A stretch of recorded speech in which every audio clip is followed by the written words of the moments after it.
Novel corona লিখেছেন কবি সঞ্জয় মল্লিক।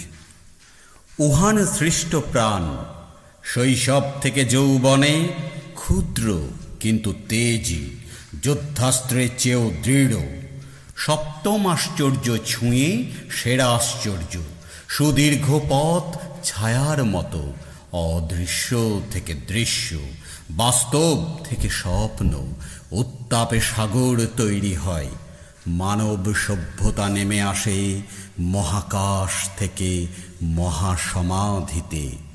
ধ্বংস, প্রলয়ে অক্সিজেন, মানব দেহ খাদ্য, রক্ত মেটাই তেষ্টা, শক্তির জাল বুনে বংশ বিস্তার।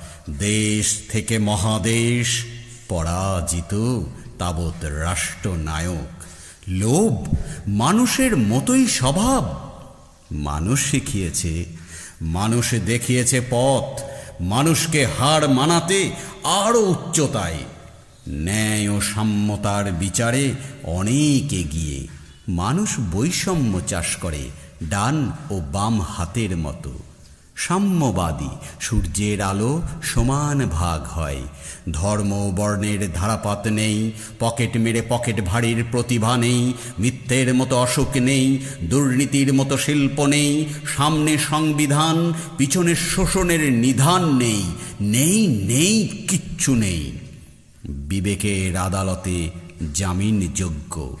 মানুষ নয় আজ গুরুর আসন, মানুষ শিষ্য।